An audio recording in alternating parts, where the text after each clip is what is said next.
Kalau Pengalaman ini kayaknya. sangat sangat. Salut channel. Saling untuk belajar, saling untuk tahu.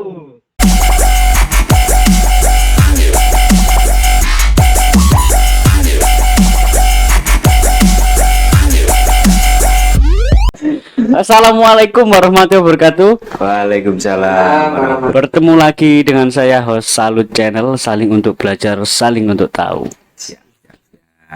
Di podcast hari ini kita kedatangan tamu yang istimewa, berasal dari Mojokerto, kota Majapahit. Beliau ini juga berlatar belakangan santri, dan yang paling istimewa baru menikah, baru melepas masa lajang. Ya, mohon doanya. Dan di studio ini ada sekitar 1.000 orang ya.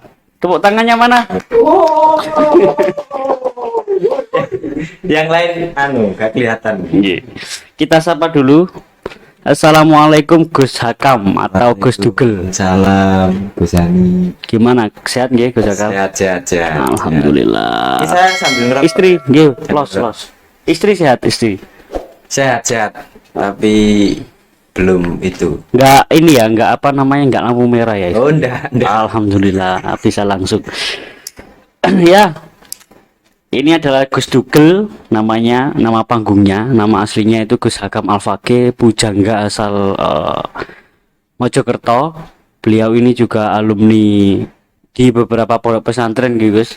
Tababras, terus di Maunasari Kediri ya. Pindah-pindah pokoknya. Pindah-pindah pokoknya. Inilah berkelana di pesantren, antar pesantren ke pesantren lainnya. Berhubung Gus Hakam dan Gus Dugel ini adalah seorang santri dan juga pegiat sastra, mungkin untuk podcast hari ini saya akan lebih banyak membahas mengenai bagaimana sih urgensi literasi dan sastra di dalam dunia pesantren itu. Nah, sebelum kita membahas lebih lanjut, alangkah baiknya kita tahu ya, kita tak kenal maka tak sayang, kita tahu profil singkat lah dari Gus Dugel ini bagaimana. Monggo Gus, memperkenalkan diri mulai dari namanya, TTL, apa makanan favorit, minuman favorit, sampai kesibukan sekarang. Hobi. Ya, perkenalkan nama saya Ahmad Hakam Al-Fakih, biasa kalau dengan teman-teman itu dipanggil Dugel. Nama favorit. Saya aslinya Mojokerto, kelahiran Mojokerto, tanggal 7 Maret 1993. Saya hari ini masih belum sibuk apa-apa karena masih baru menikah, jadi masih menikmati. Kalau sebelumnya sudah pernah ya sedikit sibuk menulis sebagai alibi, biar orang mengira itu saya penulis, padahal sebenarnya saya hanyalah pengangguran yang berusaha memanfaatkan waktu dengan baik. Ya mungkin itu Gus Ami. Luar biasa ini tawaduknya nih, pengangguran yang sedang memanfaatkan waktu dengan baik. Sampai 2 buku ya? Sampai 2 buku. Luar biasa. Apa judul buku yang pertamanya? Yang pertama itu Aku Masih Belum Merdeka. Kalau sekarang? Yang kedua itu Bhinneka Tunggal Santri. Kalau sekarang saya mencoba untuk menulis hal-hal yang sedikit lebih serius. Apa ini contoh project selanjutnya dari seorang Gus Dugel? Itu Gus, menuliskan jadi esensi dari, misalkan ada makalah apa gitu, terus esensinya diambil, disampaikan dalam bentuk cerita, biar bisa dicerna kalangan umum. Yes, Gus Dugel ini kita doakan semoga apa yang jadi niatnya tadi, niat baik tidak akan pernah sia-sia. Amin. Semoga lancar dan maksud. Amin. Dan begini Gus, jadi kan terkait dengan literasi dan sastra ya, sebagai pegiat dari hasil gabut ya, hasil nganggur itu kemudian menimbulkan sesuatu keinginan untuk menjadi pegiat literasi dan pegiat sastra. Lah menurut jenengan sendiri, literasi dan sastra dalam perspektif Gus Dugel ini bagaimana? Yang pertama, kalau ini perspektif personal ya, Nggih. perspektif personal, pentingnya itu kalau pengetahuan atau karya tulis itu durasinya lama. Durasi apa? Misalkan saya nulis mungkin 20 tahun, 50 tahun yang akan datang masih bisa saya temukan. Masih tetap ada tulisannya ini ya. Beda kalau misalkan saya berkarya dalam hal-hal yang lain, mungkin yang entah itu buat karya seni yang bentuk fisik yang itu mungkin 5 tahun 10 tahun udah rusak. Tapi kalau pengetahuan atau ide gagasan tulisan mungkin masih ada, Bahkan abadi ya. ya bisa jadi apa Bisa dikenang. Kalau dalam apa namanya dunia pesantren, menurut Gus Dugel ini urgensinya di dalam dunia pesantren, apakah santri ini juga harus memperhatikan dunia literasi, harus bersastra? kalau Atau menurut bagaimana? saya harus Kenapa Gus? karena kitab-kitab yang kita baca itu kan juga bermuatan sastra di situ sebenarnya, meskipun dalam disiplin ilmu hadis, ilmu fikih, ilmu nahwu itu kan juga ada muatan sastra. Bahkan tidak sedikit ulama-ulama yang ketika mau menyampaikan sesuatu itu melalui syair-syair. Yang pertama itu lebih mudah untuk diingat. Ya, kayak saya Yalwaton ini Gus. Seperti itu ya, bisa jadi Salah satu contohnya. salah satu contohnya syair Yahya Waton. Kenapa? Dan yang kedua adalah tidak membosankan. Tidak Tidak membosankan. Kalau misalkan belajar nahwu hanya langsung disampaikan secara teori, mungkin kapasitas konsentrasi kekuatan konsentrasi seseorang santri untuk memahami itu mungkin hanya 2-5 menit, selebihnya itu ngantuk. Tapi beda kalau Pengalaman ini kayaknya. sangat.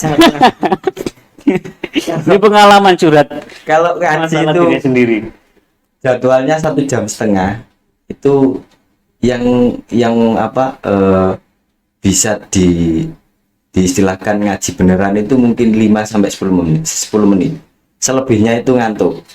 Tuh. Beda kalau disampaikan melalui syair-syair seperti ada Alfiyah, ada Imriti, terus Aqidatul Awam. Abdul Awam, bahkan tauhid juga disyairkan itu. Nggih. Dan tidak hanya syair sih sebenarnya, seperti penulisan regenerasi pengetahuan dari guru ke murid, dari murid ke muridnya lagi itu. Iya. Kalau mengacat ulama-ulama dulu itu ya melalui tulis menulis Ya, melalui sastra itu ya, Ya, literasi dan sastra itu. Oh, siap. Terus berarti ini bagaimana cara atau metode, kan sekarang gini Gus, di dalam dunia pesantren ini kan yang namanya literasi yang penting itu, yang namanya literasi ini kan agak gimana ya, ya agak kurang mendarah daging lah ya, Iya. kalau saya istilahkan. Nah, kira-kira ini menurut Gus Dugel ini bagaimana caranya agar literasi dan sastra ini bisa untuk berbaur di dalam dunia pesantren atau di dalam dagingnya para santri ini? Sebenarnya itu sudah mendarah daging, Gus. Cuman tidak disadari. Setiap kita ngaji itu kan pasti maknani. Oke. Jadi kiai membacakan, kita menulis juga berusaha untuk mencerna atau memahami apa yang disampaikan, juga menuliskan. Itu kan juga cara-cara untuk stimulan untuk bisa misalkan menulis atau aktif dalam dunia literasi itu sudah cukup sebenarnya bekal. Cuman Kita hal tidak itu menyadari ya, tidak tidak disadari. menyadari hal itu. Malah justru yang tahu hal itu sebagai stimulan untuk menulis, untuk giat dalam literasi itu justru orang lain, bahkan di luar santri. Itu kan Iya, iya. eman itu. Mungkin yang bisa melihat dan bisa merasakan itu malah peneliti ya, mungkin Iya, mungkin peneliti. tapi kita sendiri tidak menyadari hal itu. Ya, padahal kita pelakunya. Padahal kita pelakunya. Betul. Luar biasa. Kemudian ini Gus, kita kan tahu bahwa literasi dan sastra tadi seperti yang tadi sudah dijelaskan oleh Gus Dugel ini kan sangat penting ya.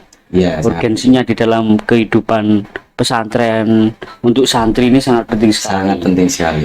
Lah bagaimana kemudian cara kita untuk melestarikan itu Gus? Jadi apa yang sudah ada ini, mau itu disadari atau tidak disadari, Iya. ini bisa lestari. Kalau saya sih bikin apa ya, komunitas kecil, bukan komunitas sih sebenarnya. Iya, bisa dikatakan komunitas. Sekelompok orang, Keidon. intinya sekelompok orang yang sepakat bahwa literasi itu memang harus dikembangkan, dan itu tidak harus semuanya, tidak harus semuanya. Mungkin diawali dari beberapa orang yang aktif.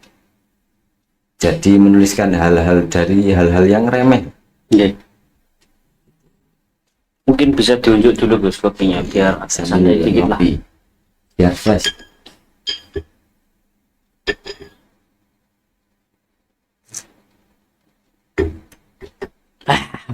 Ngeten lho, Gus, ngeten sih lho Gus. Mantap.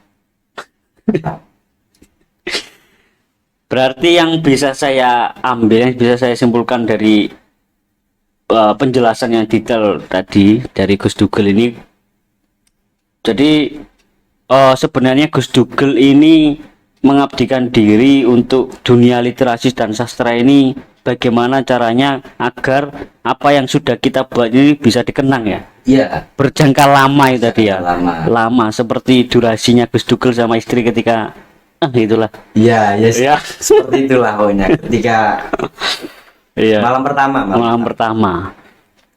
Pemanik lampu abang. Hmm. Kemudian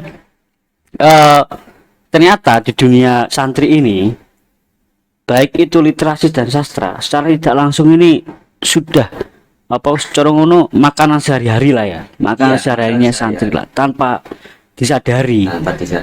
Dan untuk melestarikannya itu kita harus solid untuk menjaga komitmen literasi dan sastra itu tadi ya Gus ya. Intinya harus ada apa, kalau bahasanya itu stakeholder, apa?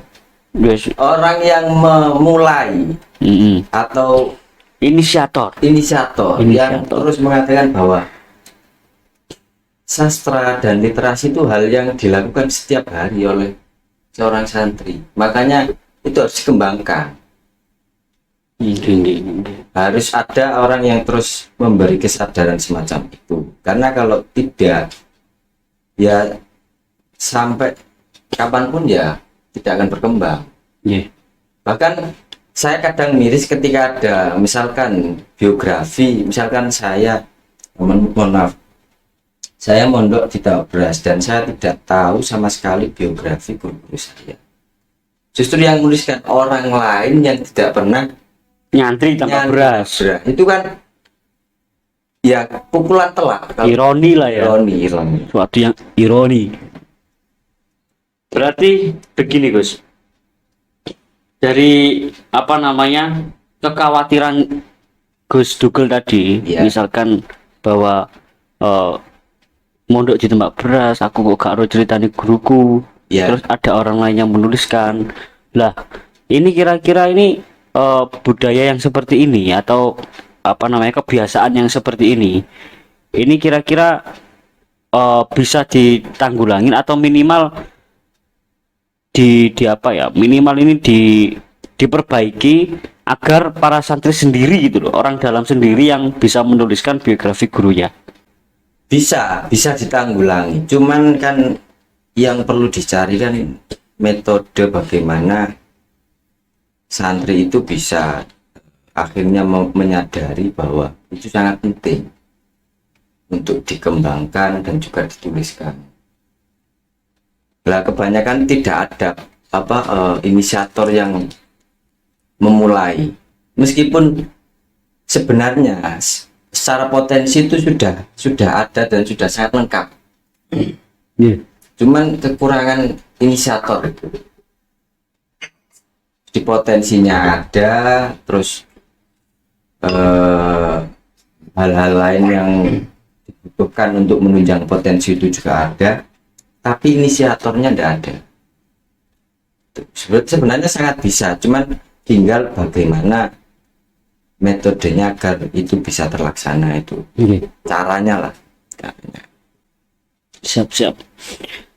Terakhir Gus, mungkin ada pesan buat teman-teman santri atau ya teman-teman yang nggak santri juga agar mempunyai semangat atau termotivasi lah apa mengikuti jejak Gus Dugel sebagai pegiat literasi dan juga sastra.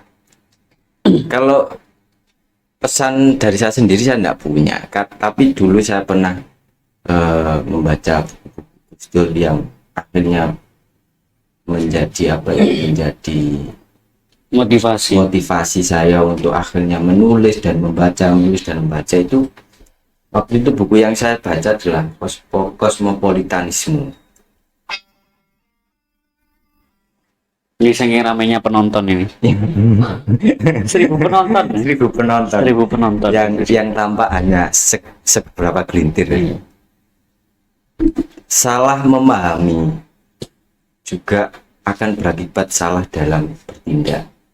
Maka di situ harus sering membaca, dan hasil buah dari membaca itu adalah ya menulis.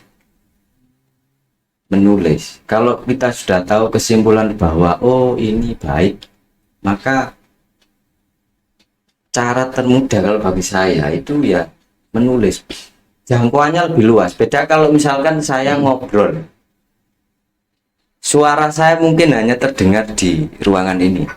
Saya ngomong kopi ini enak, mungkin yang mendengar hanya Saya jenengan dan sama 1000 penonton. ya sama 1000 penonton itu. Beda kalau saya menulis, bisa jadi tulisan saya sudah sampai sana tapi saya belum sampai sana. Maka saya kira itu adalah cara yang paling efektif dipakai. Berarti intinya gini lah, dengeran apa ya, barometer orang yang menulis ini berawal dari orang yang suka membaca. Iya, karena Itu kalau gitu. tidak membaca, dari mana dia akan nulis? Oke, siap itu ya teman-teman, ini harus dilaksanakan nih daunnya Gus Dugel ini buat calon-calon yang ingin menggeluti dunia literasi dan sastra.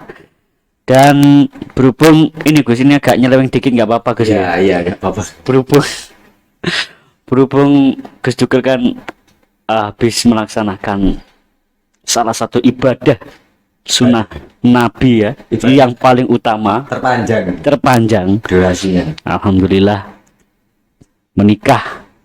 menikahi seorang ya pujangga yang sudah menyunting seorang yang berasal dari Cepu gitu ya. Iya, Blora. Saya ingin mengucapkan selamat Gus, semoga sakinah mawaddah warahmah Amin. baldatun warabul benar ghafur. Amin, doanya kerja. Gila, ini bisa ini Gus men-sharing lah sedikit pengalaman kan, jenengan kan sebagai pujangga kan, sebagai orang gabut apalagi pujangga juga, kemudian bisa sampai ke langkah yang seperti ini bagaimana Gus? Kira-kira apa kiat-kiatnya Gus? Kalau soal menikah sih, karena ya gimana ya, dari sekian ribu wanita itu harus menentukan satu untuk dipilih, itu kan susah-susah gampang Gus. Susah gampang. Susah. Tapi kalau jenengan ini hitungannya gampang apa susah Gus? Sampai ketemu sinyonya Ya, yang itu sekarang ini susah-susah gampang. susah gampang. Sebenarnya saya sudah ketemu 1 tahun yang lalu, cuman untuk menyimpulkan bahwa oh ini memang pasangan yang pasangan ideal. saya, itu butuh waktu, dan itu yang bisa ya dirinya sendiri yang bisa menyelesaikan. Jadi yang pertama, yang paling penting yaitu harus bisa selesai dengan dirinya sendiri, paripurna dengan ya. dirinya sendiri. Itu yang paling penting Gus.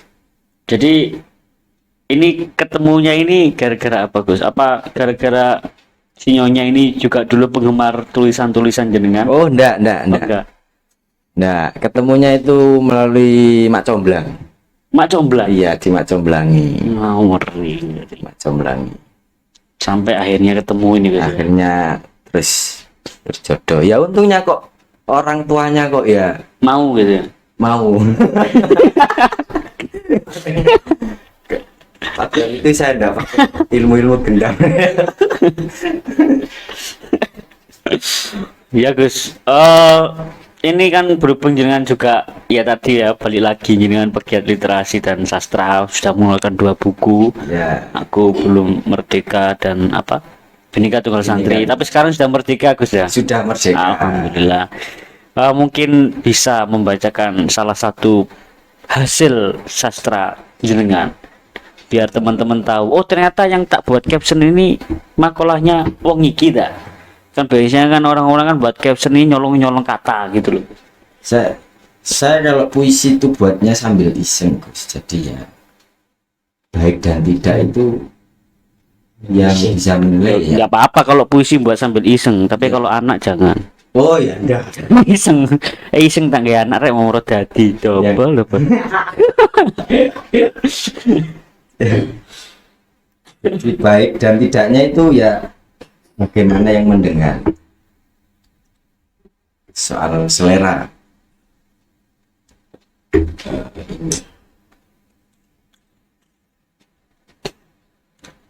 Jadi ini puisinya tidak ada judulnya. Jikalau bukan Tuhan yang mempertemukan, sia-sialah pertemuan yang terlaksanakan. Jikalau bukan Tuhan yang membangun rindu, sia-sialah rindu yang menggebu. Jikalau bukan Tuhan yang mengusahakan, sia-sialah usaha yang mati-matian. Jadi kalau usaha ya diusahakan sambil berdoa biar enggak terkesan usaha sendiri. Itu aja. Luar biasa. Jikalau gitu ya. Ya ampun, ya Allah. Alhamdulillah. Ya Gus. Sekali lagi kalau mengucapkan terima kasih Gus. Sama-sama atas Gus. kedatangannya Saya juga di mohon doanya kesudian dan kedatangannya di dan kesedihannya. Kesudian dan podcast kesedihannya. ini. Saya sekali lagi ini juga baru awal-awal podcast, jadi Ya. saya minta doa dan supportnya Gus. Semoga Ya, diberikan jangan lupa kelancaran. teman-teman didukung Di podcastnya, subscribe, di subscribe, like and comment. like and comment. Alhamdulillah. Kalau bisa disimpan, di download. Lucu Gus. Oh jangan. Di share-sharean. Ya, kalau viewer aku. Oh iya. Ya, jangan lupa ya, di subscribe. Channelnya apa Gus? Salut channel. Sarung channel. Salut. Oh salut channel. Saling untuk belajar, saling untuk tahu. Salut, saling untuk belajar, saling untuk tahu. Ingat-ingat lur. Oke, matur suwun Gus. Minta doanya sekali lagi semoga diberi kelancaran, keberkahan, Amin, keistiqomahan dan amin. eksistensian dalam mengisi Salut channel ini Gus. Siap Gus. Semangat terus pokoknya. Mohon maaf sekali lagi kalau mungkin terdapat kekurangan jamuannya apa Oh ini salah sudah sangat kata saya. istimewa. Semangat terus pokoknya. Oke, minta doanya Gus nggih. Jangan Ya, jadi itu teman-teman yang sudah dijelaskan mengenai literasi dan sastra dari Gus Dugel tadi. Saya rasa dapat diambil manfaatnya untuk kita semua dalam agar kita sadar akan apa namanya pentingnya literasi dan sastra ini. Terakhir saya mohon maaf sekali lagi, mohon doa dan supportnya kepada panjenengan sedoyo. Kurang lebihnya mohon maaf. Wallahul muwaffiq ila aqwamit thoriq. Wassalamualaikum warahmatullahi wabarakatuh. Wah.